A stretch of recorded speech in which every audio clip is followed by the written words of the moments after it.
When it comes to cardiovascular fitness and muscle strength, the adage is true: use it or lose it. While regular exercise can improve heart health and increase strength and mobility, taking weeks or months off can reverse many of those benefits. That's not to say that rest days are not important.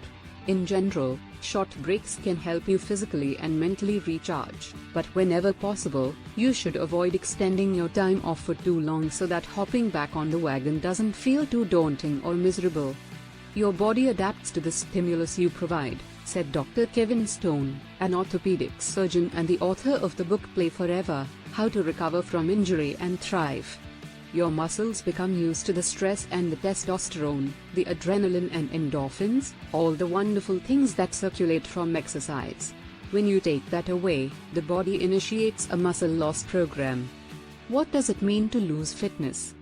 To understand the phenomenon of fitness loss, it is helpful to think about how activity and, therefore, inactivity, affects your cardiovascular system and muscle strength. Because regular exercise helps your body to deliver oxygen and nutrients to tissues in a more efficient way, one of the first things that declines when you become inactive is your cardiovascular endurance, said Edward Coyle, a professor of kinesiology and health education at the University of Texas at Austin.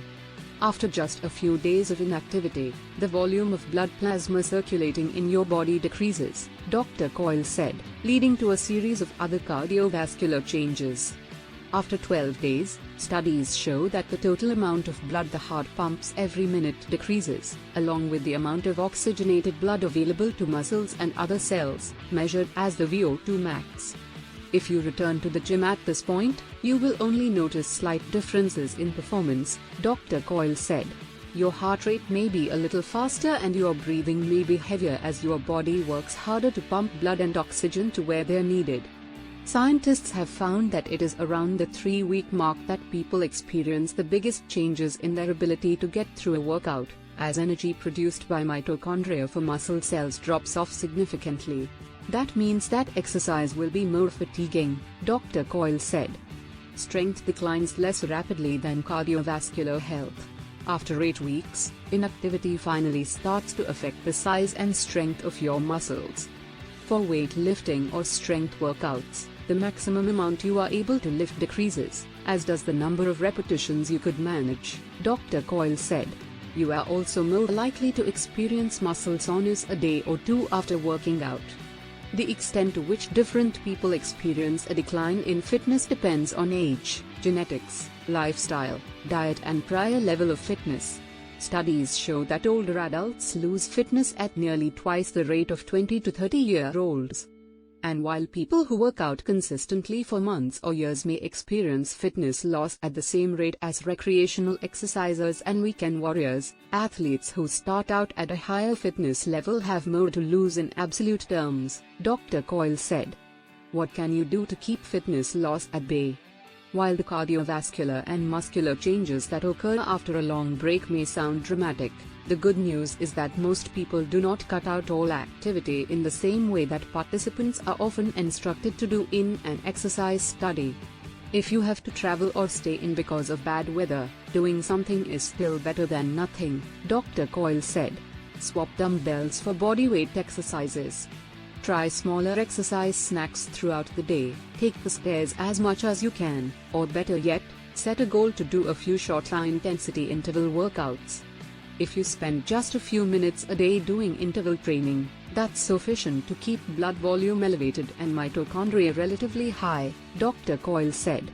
If you're a competitive athlete, tapering the intensity or frequency of training right before or after a big race or game can actually be beneficial, as long as you are intentional about it. For example, many athletes plan for a 2 or 3 week taper in order to give their bodies time to restore their glycogen fuel tank and allow muscles to recover. Those who need to take longer breaks can try cross-training or switching to a different sport, like skating or swimming. Or perhaps focus on improving balance instead, through aerobics classes or dance to keep the same muscles active in different ways. Overall fitness is a combination of many factors, Dr. Stone said. It's not just muscle strength and cardiovascular fitness. How long does it take to make a comeback? If you haven't been physically active in a while, don't despair. Just like off-seasons are a regular part of any sport, working to get back in shape is possible, and easier, for regular exercisers, too. Research shows that even though extended breaks significantly reduce fitness, most exercisers' levels remain above those who have been sedentary their whole lives. For instance, while muscle fibers can shrink during long breaks, they don't completely disappear and they do retain a molecular muscle memory that can help them bounce back months after you stop exercising. In other words, you are already set up to regain strength and endurance much faster than when you started the first time around. You can regain approximately one half of your fitness in 10 to 14 days with moderately hard workouts, Dr. Coyle said. After this initial period of retraining, the amount of time it takes to get the rest of your fitness back to pre-break levels can vary depending on how much catching up you have to do. One study found that older adults needed less than 8 weeks of retraining after a 12-week break.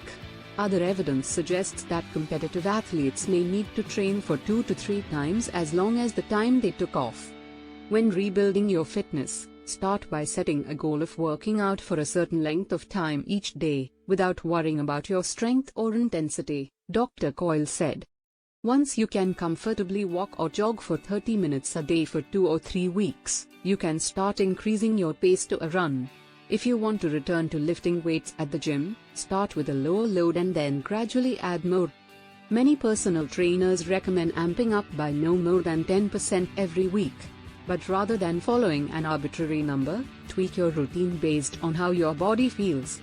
If you cannot afford several weeks of retraining, or simply want to get back in shape faster, you can do more intense workouts or incorporate interval training to speed up the process. The higher the intensity, Dr. Coyle said, the faster the rebound.